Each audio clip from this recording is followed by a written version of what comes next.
All right, welcome to the Golf Podcast Live. I'm your host, Raphael Calumet, alongside Michael Bleakley. We do have a very special guest today, Mr. Bob Harig. Bob Harig, golf writer for Sports Illustrated and author of Drive, The Lasting Legacy of Tiger Woods. Fantastic book. Highly recommend everyone picks a copy up. Today's and this weekend's headlines are pretty incredible, guys. So I'm just going to fire through them and we'll get through it. But Bob, welcome to the show. Thanks for having me. I appreciate it. Thanks very much. Well, in the headlines, we got ex-motorcycle gang member Ryan Peake wins New Zealand Open and qualifies for the Open at Royal Portrush. That's pretty exciting. Joe Highsmith wins the cognizant with Joe LaCava Jr. on the bag. Seminole member guest today.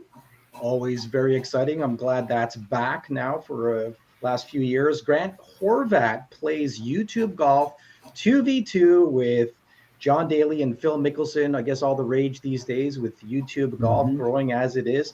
And of course, Lydia Ko wins her 23rd LPGA championship at the HSBC Women's World Championship in Singapore. And finally, Angel Cabrera returns to the Masters. Really, really interesting. Bob, which one of these headlines kind of pops up and you have some info for us? Dealer's choice, Bob.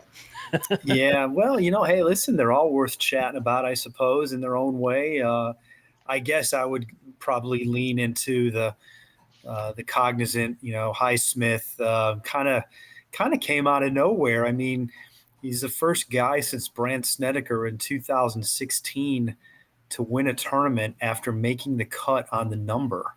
So 9 years. I mean, I would have thought that happened more often. You know, we when we get focused on the cut and one of the reasons, it probably does maybe lead to the idea that they could even have a smaller cut number, because which would help with pace of play, obviously, because if you don't win from the current cut number very often, well, then clearly maybe they should make it a little bit harder. But anyway, it's still interesting. I mean, and it's only the third time since 2010. And back then they did have a higher cut number. It was 70 in ties. Now it's 65 in ties. So 64 weekend. And of course it's typically not given those kind of scores up. I think there was a lot all the way around at the Cognizant this past weekend that was pretty interesting. Yeah, definitely. That it is a pretty wild stat, and to hear it like that in 9 years since it's happened again, that's pretty amazing. And how about his caddy? Isn't that's an interesting part of the story too? Working with Charlie Woods, right? So great weekend for golf. Yeah, Joe LaCava Jr. And so now those two guys are gonna, because he won the tournament, Highsmith is in this week's Arnold Palmer Invitational. It's one of the ways you get in a signature event. Of course, Joe LaCava caddies for Patrick Cantlay, who's already in. Mm-hmm. So, maybe they'll do something smart and put those guys in the same group for the first two rounds. Why not? I love that story, Bob. Yeah. I really love that story with Joe LaCava Jr. because he was actually caddying, getting some experience caddying for Charlie Woods. And picked up a lot of tips, learned a lot about golf, and his dad obviously helped him with the yardage book and all the information that needs to take place, kind of passing over all that knowledge over the years. And it's an interesting dynamic, certainly.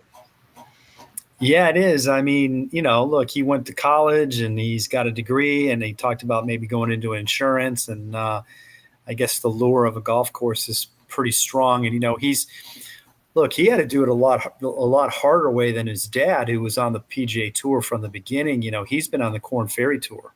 Mm-hmm. And Highsmith only got, look, you're not going to make a lot of money caddying on the Korn Ferry Tour. It's hard, unless your player is one of the top 2 or 3, 5 guys. Mm-hmm. You are not making much of a living out there when you consider how little the prize money is, frankly.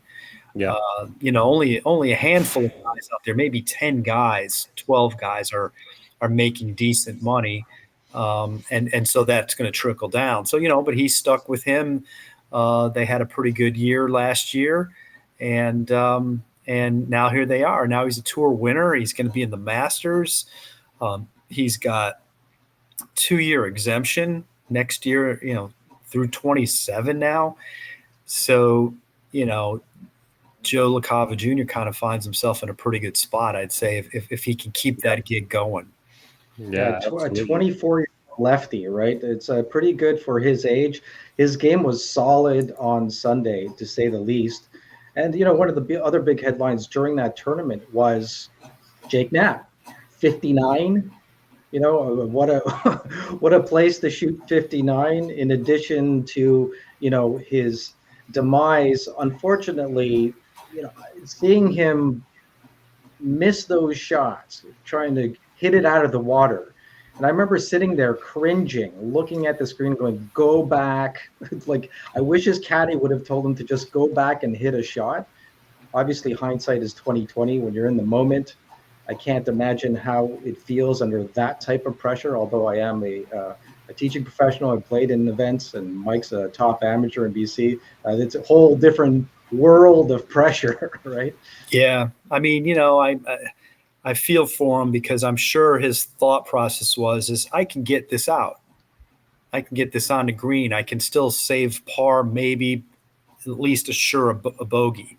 Mm-hmm. But you know what? Because if you go back and drop, you're really not assuring yourself a bogey, but you're making sure you're not going to make a 7, which is what he did. Yeah. So it's a tough one. I mean, I'm guessing he's sitting there going, I don't want to make a double here. Mm-hmm. And but on the other hand, you got to probably trust your wedge play. He would have had a very short shot in, and would have probably had himself a par putt, and assured himself, no, he would have been hitting his 4th. He would have had a bogey putt, but assured himself of a double. It's easy for me to say, but obviously in retrospect, when you leave it in there, now it's the wrong decision. Yeah. And you hit it out, you're the hero. It's a tough one. And as an amateur competitor, you always jump in and try that hero shot. Yeah. and sure. Walk off shaking your head. So that makes me think of Bill Haas at the FedEx Cup years back, chunking it out of the mud onto the green and taking down the championship. It's sometimes it makes for great theater when they make that risky decision and pull it off or fail. All right, so it's good. Yeah, and I'm sure too the whole part of him's going. He's probably mad at himself. It wasn't like he had this 200-yard carry over water that he just missed. Mm-hmm.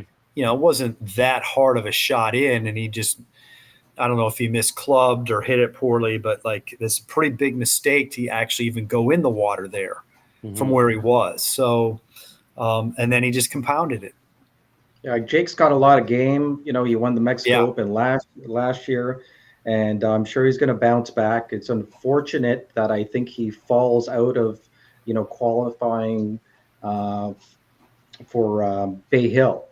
Yeah, exactly. He did. I mean, he missed that putt on 8.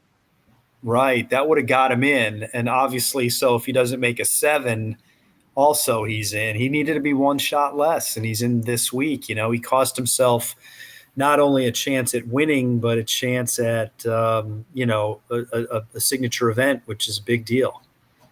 And looking at Joe Highsmith, I mean, he made the cut on the number. Didn't he just make the cut? And for him to play all that well, I mean, I think stats show that it's only, looking back, he's the 6th golfer since 2003 to actually come back from just making the cut, like you mentioned earlier. So that's fantastic for him. It's surprising to me it's not more. This week's tournament is, has a smaller field, and they cut to 50 in ties, and anybody within 10 of the lead. And I'm not quite sure how far back he was through 36 holes. I'm guessing he was more than 10, because the cut was 5 under, and Jake Knapp was like 13 under, I believe, through 36 holes. So he was a long way back. It's very unusual to come that far back. And as these stats are showing, guys don't make the cut on the number and win. So it's, look, but again, like, that should be the hope that you have, why you try to grind and make the cut. You never know. Tiger used to always say that, like, you can't win if you don't make the cut. And anytime I made the cut, I thought I had a chance to win, and all, the key was he gave himself that great chance by shooting 64 on Saturday. And now you're in the ballpark. And, and so there he was. He pulled it off. He just hung around long enough to take the win. Yep, definitely. Yeah, and some other guys made mistakes, and that's sometimes what it's all about. You let the other guys, you do your thing and let them make the mistakes. Yeah. Bob, you're out in Florida, is that right? That's right. Yep. Will you be heading out to the Players in Bay Hill? I am. I'm leaving tomorrow for the Arnold Palmer, and then going straight from there over to the Players Championship the following week. Amazing.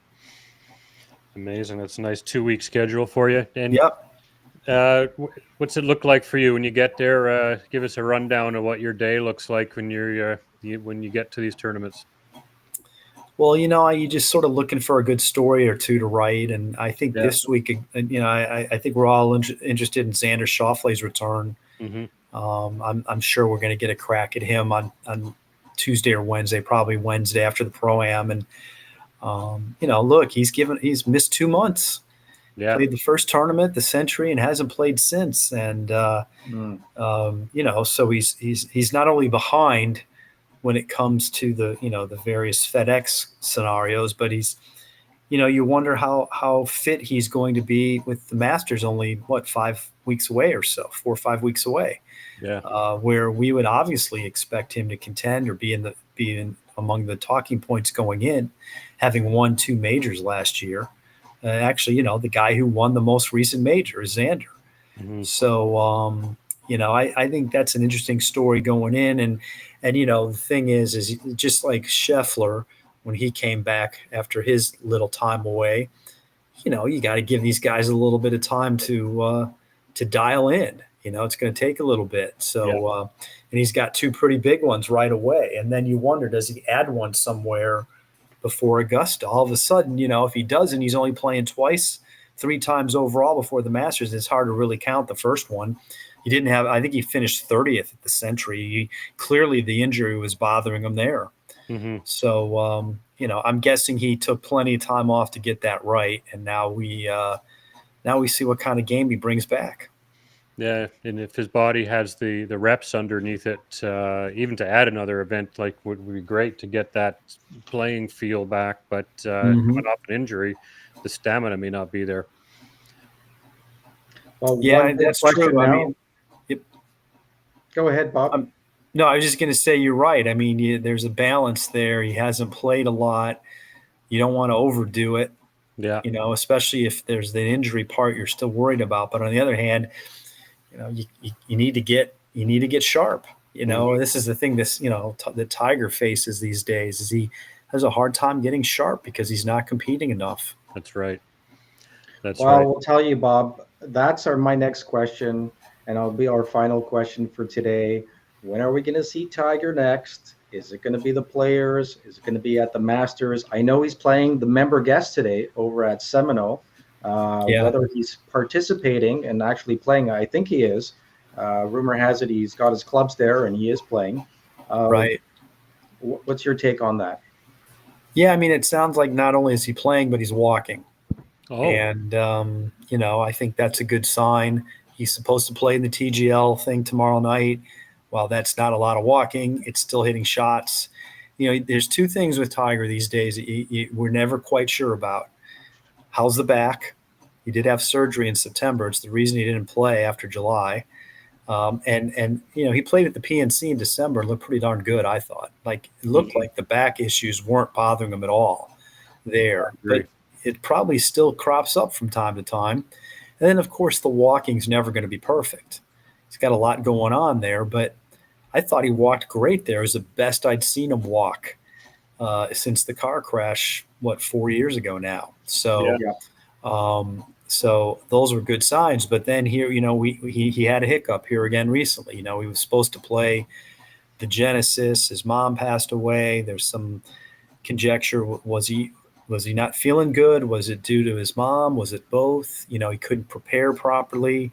Then he didn't play TGL when he was scheduled to. But he is, playing today, as you said. He's playing TGL tomorrow night. Perhaps he got back after it here recently, and then he's going to spend the rest of the week. I really think, if you're going to play the Masters, you got to give yourself some tournament reps. Yeah. And, there's no guarantee he makes the cut at the Players. So then, if so, then that's only 2 rounds, so hoping he's out there, because I think the way he's gone about these last couple of years, you just put yourself in such a tough spot to try to be competitive. And he's made the cut at the Masters on sure will and guile, because he knows the course so well. But obviously last year after that, he didn't make another cut. And I think we know now he was hurting, and all that adds up to, the lack of competition and not feeling good. Yeah. You're going to struggle. And walking a course like Augusta National is a challenge compared to many of their tour stops. Like TPC Sawgrass is fairly flat, would be a great one to come out and get some reps. But then taking that to the hills of Augusta, that would tire any of us out on our best day, let alone you're coming off of nearly a complete restructuring of your body with all the injuries you've been through. No question. Yeah, it's a very, very strenuous walk. But again, that's another reason why you need to kind of do this. You have to balance it, but you need to have put yourself in a position of having walked. Yeah. People think, oh, no big deal. But anybody who plays golf out of a golf cart all the time and then goes and walks, they know how their legs feel, their lower back. If you're not used to it, there's really not much that you can that replicates that. You can walk on a treadmill, you can do all those things, but like, you're not standing around waiting to hit a shot. And then, by the time you get to the 15th hole and you've been walking for 4 hours, your back's tightening up, your lower legs are hurting. As good a shape as Tiger's in, he's got to deal with all that too. Yeah. I played 8 holes. Thank you. you, Sorry, guys. Sneezing over here. I tweaked my back a few months ago, so I haven't played. And I went out yesterday. We got a nice spring day, and 8 holes I played in Sunset, and I am stiff. I'm really stiff today. I found some golf muscles. So exactly. That's it. Right? Golf muscles, stuff you're not used to using. When you hit a shot and sit back down in a golf cart, you're taking off some strain on your back, and you forget that when it's not even just the walking, it's the standing. Yeah. You're standing, like they hardly ever sit. They don't even hardly sit on a bench. That's right. I'll tell you, if anybody's going to make a comeback, and we all want to see it because obviously it's Tiger Woods, it's him. But it's hard to be realistic over the the fact that we might see another marvelous 2019 happen and a win come out of him. I mean, the reality is that he's out there. He's just going to play. We're happy to see him. We'll see moments of glory, some great shots, but I don't think we're going to see another victory out of Tiger. But I've been proven wrong many times before. It's a lot to ask at this point. He's got the best people. He's one of the only players. People don't realize what type of training he had with his dad growing up, what he went through. He even had a hypnotist. Wasn't his old caddy a hypnotist? Some of the best players in sports used hypnotists to change their mindset and their game. And so he's ultra focused.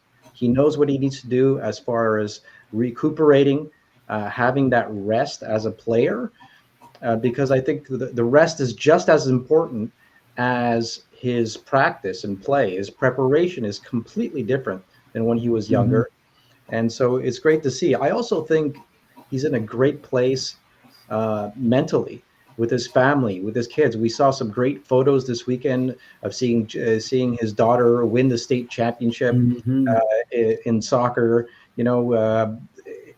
I think there's a lot of maturity that's happened with Tiger over the years. He's not the same person or player, and he's more of an ambassador of the game. Although he will never readily admit that, he's a huge competitor. I think that's his place now, where he's kind of weaning off the playing and moving into an ambassador role, and we could see that with everything that's happened over the last couple of years with the Live and everything else that's going on. Yeah, it would be nice if Tiger could have another great moment. It doesn't even have to be a win, I don't think. But he's just been so far away from that. I mean, if you think back to the return, he's just not even been anywhere near it on Sunday. And so and you need to build up to that. That's where there's just been a lot of lost time. I mean, I would maybe go so far as to say that maybe this year builds into next year. If he turns 50 at the end of this year, and if he could play some events next year on the Champions Tour using a cart, where I think that it alleviates the stress of walking, but allows him to get competitive, hit the shots, feel the pressure, but he doesn't have to worry about the leg as much. Okay, now you're building up some golf rounds that count. Yeah. Even on the Champions Tour, he's going to be competitive. There's going to be 100%. He knows everyone's records. He's mentioned it before. Sure. There's been a lot of locker room and dinner talk with Tiger and other players that he knows everyone's records. Obviously, Bernard Longer is on another planet when it comes to records. However, it gives him something to chase. So I would love to see him on the Champions Tour. I mean, Mike, I'm turning 51 in April. You're turning 52 this year, right? Slow down. Join the club. Yeah. I love the fact. And Bob, thanks for your time. We certainly appreciate you coming on. I know we've overextended you a little bit. No worries. But, it's always a pleasure. Bob Harig, golf writer for Sports Illustrated. Make sure to take a look at all his great articles, and author of Drive, The Lasting Legacy of Tiger Woods. Make sure you pick up your copy. Bob, and you're also on X at Bob Harig, so make sure you follow him. That's right, guys. Thanks so much. I appreciate it. Thanks, Bob. Enjoy the next couple of weeks. We'll be watching for your publications. Excellent. Thanks a lot. Take care. You guys too. Take it easy. Well, Mike, I tell you, there's a lot going on in the game, and I'm really excited to talk about something that's a little bit different, and that's something that we haven't talked about much, and that's what's happening on YouTube. YouTube's really exploding. And absolutely. All of these influencers, I mean, we saw it happening slowly. It seems like legacy golf media has just caught up to it, and really a few years behind for sure. Yeah, and they're just opening up the doors for these people who have bigger followings, bigger casts, more people watching than some of these golf tournaments that we're watching on television, including Live. And so it makes sense. I think now club companies, products and services are attaching themselves to these players, these influencers, because they're going to get more exposure, and it's going to bring in a new audience, right? The audience of 55 plus is still there for television, satellite, and SXM, for example. That's definitely that demographic. I mean, we're getting close to that, but we're in the generation. We've got our feet connected to the younger technology. So we're a bit of a hybrid in terms of our demographics, so we understand both. What you're seeing on YouTube is exploding, because remember, like your son growing up on YouTube, the younger generation doesn't watch TV like we did. Cable was in the house. That's where you got all your sports and your content media. Yeah. And now it's coming on so many different angles, from TikTok, YouTube. It's all over the place. So it's a really untapped demographic. I'm sure these club manufacturers can get into these influencers' hands for a fairly decent price in terms of them finding an ROI, because Yes. they need to feel like they're making their money back when they're giving good Yeah. seven figures. Or Bob does sports and whatever. I'm not sure what their contracts look like, but all of these guys have so many, and gals have so many followers and a huge base. So I think it's a smart play. Yeah, we touched on it last week a little bit, and what's happened this week, and I haven't had a chance to watch it just because life gets in the way. Try to watch as much golf as possible and follow the headlines and see what's happening. But Grant Horvat playing 2v2 with not only Phil Mickelson but John Daly. Yeah, Now, how much more entertaining is something like that than a one-on-one, like a Tiger Phil, and the way they shot this, or the way they do things in Las Vegas, it's just not presented properly, right? And so you want to get these short bursts and comments, and you want to get the shots, and you want it from a different perspective, yeah, because let's face it, golf on television could only be shown a certain way, and they just need to get more inside the ropes and get to know the players and the personalities. I like the walk and talk that they started over on the DP World Tour, and then they're bringing that concept now onto the PGA Tour, where they're walking and talking. A lot of that with Ricky Fowler this week over at the Cognizant. So, before and after interviews. And that's great. You see that on a football field. You'll see that in a hockey game. You'll see, a little bit more press, a little bit more live stuff inside the ropes, and the walk and talks. When you see guys coming out of the clubhouse, what's the most exciting things to see at the Masters? Guys driving in, right? Walking out, getting their bag out, walking through. That type of stuff is really exciting. It makes you feel like you're inside the moment and what they're feeling. You're kind of feeling and seeing what it is, what's it like to be there on the day, the anticipation just before getting out. That's why the range, hitting on the range. I think the range should be a studio in itself, right? yeah. You catch players, but like you said, as they come into Augusta National, like they're not competing at the moment. So the walk and talk is great, but not all players are going to be interested in that, because they're going to be focused on the tournament itself. But when you catch them when they're unpacking the car and whatnot, they're a bit chill. You might get some great comments. Like Henrik Stenson was always funny with the way he entered Yeah. Augusta.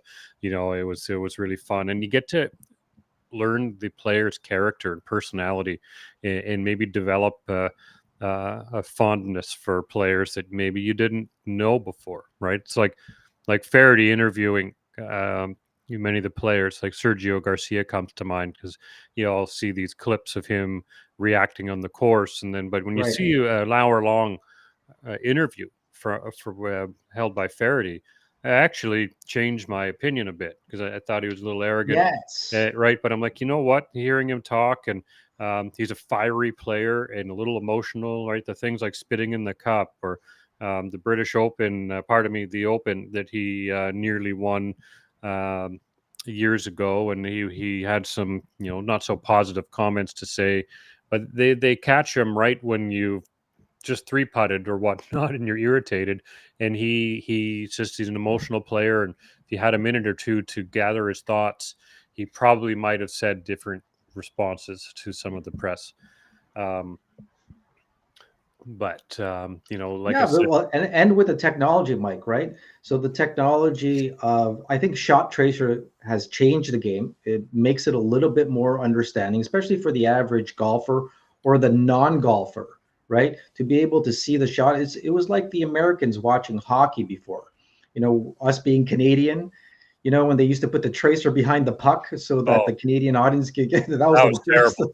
Yeah, that was But I could see why. I mean, for it to be more sellable to the average player, the tracer is probably one of the best things, and the stats.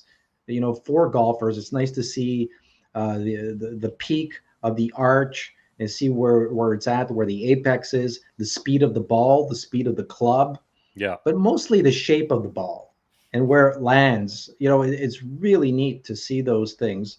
And the graphics need to change up because I don't understand. They just started playing around with it this year. I know their big thing for the PGA Tour was that they had a clear leaderboard on the side. That was their big technology last year. I'm like, oh, big deal. The clear.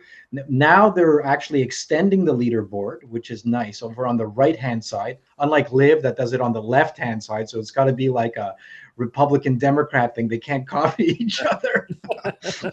So they do it at the right-hand side, but they're starting to extend it upward and showing like sponsorship and more players. I like the fact where you could see more players. Yeah, I Some always some of the I Go noticed ahead. that they would have 6 players on for the first page of the leaderboard, and I'm like, okay, well, the second page, let's see the second page, and I'll be watching Yeah, for that update. So, because depending on how tight the field is, if it's only a couple shots difference, they should show the second page, and then you want to look for your other players, whoever right. your favorite players are. You want to see, like us, we want to see where our Canadians are. So it's okay for them to let the ticker go a few pages. Exactly. That ticker and that leaderboard should be on the right-hand side. They should have a tower all the time with all the players. And just because Liv has got it right, it bounces around based on what they shoot, right? So you could Yeah. see the names going up and down, and that's pretty exciting, and it's live and it feels good, right? And they have the If they team score there too. So there's a lot more activity on their leaderboard on TV. Yeah, And yes, it's a little more confusing, but if you followed F1 or whatnot, you'll see it. You can see the players' initials and their team colors with a little bit of observation. You can make sense yes, of who the players are, because you hear that feedback that they don't understand, hard to follow. It's like, well, pay attention and take a look, right, right? right. Well, Seriously, well, like, that's the thing, with today's graphics and a younger audience, you don't need to have these gigantic graphics. When they show the leaderboard and then they flip the page and show the next, I mean, it could all be on one page and they could just scroll it. Or on yeah, the right hand side, how they do shots where you see two players hitting shots at the same time, so two yeah, people putting at the same time. I mean, they've been doing that since the 60s. It's nothing new. I yeah, mean, put up four, like put up, by the leaderboard, put up a small screen there where you could watch another player all the time, like something else that's going on the screen. Like, come on, guys. I mean, they've got their new PGA Tour studios and they've got all these graphics and all these high tech things going on. You've got like 30 cameras out there. yeah. Use them. Plus, they could probably utilize AI to spin up some really quick graphics on the fly, and it'll get there. Over time, as AI advances, we'll probably see it rolled out into productions. It's Yeah. just because it can speed up the production of graphics immensely. So I'm kind of just spitballing here, but you're going to see Yeah. it applied to the productions eventually. Yeah, I agree 100%. We got the players coming up. Very exciting. There were some rumors that there might be some live players playing at the players. I don't know if that's actually a I thing. don't know, but Brooks Koepka through Fred Couples. Apparently, they're Yeah. quite good buddies. Fred Couples said on a radio interview, I believe it was over the weekend, that Brooks wants back to the PGA Tour. Mm, So who knows? And there's a lot of them. DeChambeau didn't renew or hasn't renewed his offer yet. So you might see these guys want to migrate back, because they already had fairly decent bankrolls before they went to live. So a lot of these players, but these guys want to be in the majors. They want to be in the big tournaments. And I'm okay with live. I think it's got its own legs, and we know it's not going anywhere. But I miss seeing all these guys playing in the same fields. I think the yeah, PGA. but look, wouldn't it be watered down, Mike, if we saw them all the time together, Yeah, right? Or every other week? I tell you the truth. I like the fact that there are two tours now, or three, if you're going to include the DP World Tour for the top players in the world as well. sure. and we only get to see them 4 times a year. It makes it all the more exciting. Think about the Masters the last 2 years, how exciting it's been when they're all coming together. Now we're going to know who's the best. Now we're going to see how everybody's game matches up. Yeah. You know, and to all the naysayers, all the people who say that, live golf isn't real golf and what have you, they're playing golf. I don't care if it was one round. I don't care if it's shotgun. They're playing golf. They're the best players. You're talking about Rahm. You're talking about DeChambeau, Koepka, Cam Smith, Neiman. Man, the list goes on. These guys are not only good, they're the best. And they would be in the top 20. And the top 20 world golf rankings would look very different if all those live players were in there. So that's just the reality of the situation, right? They made their choice. They went there. They're not part of world golf rankings, but yeah, we'll see how it all unfolds. But I think the golf ranking points is a problem. Liv needs to adjust, figure that out. However that transpires is yet to be determined. But if they were earning some kind of points, maybe because there are only 3 rounds, it's a scaled down percentage compared to another event. But that's a huge factor that's got to weigh in some of these guys. It is a small field, so I have to think some of these guys do want to play against the best players in the world more often. And when it's so segregated, you got to think John Rahm, he probably would love to tee it up and beat down Rory McIlroy on the golf course more often than he's going to be able to. So, but yeah, the majors, if the live players are in the majors, they will make it more interesting. But those live players want a stronger pathway to those majors by getting points. So whether that's subsidizing their time out on the Asian tours, right? They've got to do other things to go and get those points. So we'll see. It's all up in the air. Apparently, the meeting at the White House didn't go so well. It's what I was reading this week, and lacking information on what actually transpired. And with Yasser and Jay Monahan. Yeah, and Tiger was there and Adam Scott. So they're all there. So it sounds like it's not any closer, but we're all lacking details. We're only getting tidbits of information. None of us are in the room. Well, it's been speculation for 3 years, right? So hopefully it went better than Zelensky's meeting. Zelensky, oh boy. We won't even go into that. We won't get into that, but that wasn't a very good meeting. There's been a lot of funny memes online about Trump and Zelensky and whatnot, but let's not get into that. One of the headlines that we talked about, and we're going to wrap this up very shortly, is 2-time major champion Angel Cabrera set for Masters return after serving his prison sentence. Now, I don't even know why he went to prison. I don't know the story about what happened. Domestic abuse, and sounds like he got in a fight with his wife. But I don't know all the details there. But whatever it was, he was found guilty.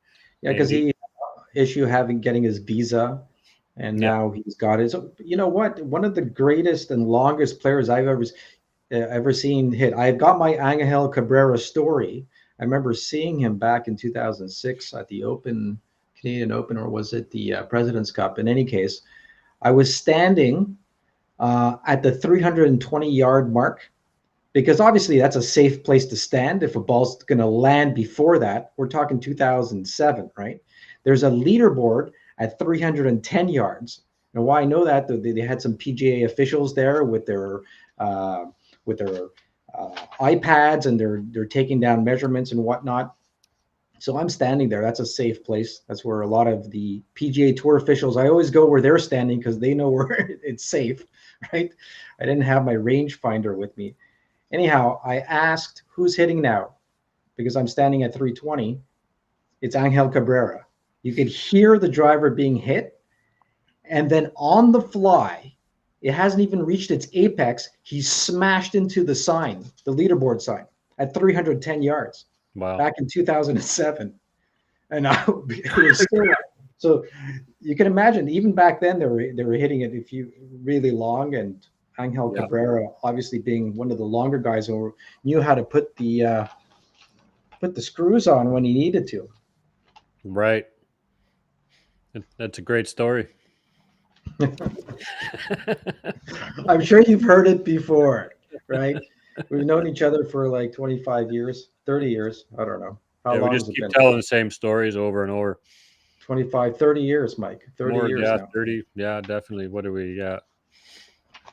We met in what, 94 probably? 94, 95 is when I moved to Vancouver. We started playing golf in Yeah, 90, right around there too, years. somewhere Wow, around there. crazy. Alrighty. Well, special thanks to our sponsors, guys. Thanks for tuning in. Make sure that you follow us and check out Lagmaster Sports. All those wonderful teaching tools, Shape and Swelter, the Yep. ball cap system, an amazing system, and of course, Paradox golf bags and carts, the all-in-one golf bag and cart. ECS Agency for all their support for graphics and web design, uh, which brings me to the fact that, if you'd like to see all our guests, make sure you go to thegolfpodcast.live. Yes. And hit subscribe on YouTube. We need some love over there, and the other channels too. But if you do happen to catch us on YouTube, please hit subscribe. It goes a long way. There's more content coming for YouTube this year as the weather gets better up here in Canada. And we thank all of you for checking us out. Yeah, we'll see you next time. And Mike, you got a guest lined up for It's next not week? confirmed. We'll announce it once it's confirmed. But Okay, great, right. great. And Excellent. good stuff. So, do you want to announce March 31st? Oh yeah, so March 31st, we got some great guests. We got Mark Immelman and John Cook coming on just before the Masters, so that'll be a great chat too. So make sure you tune in.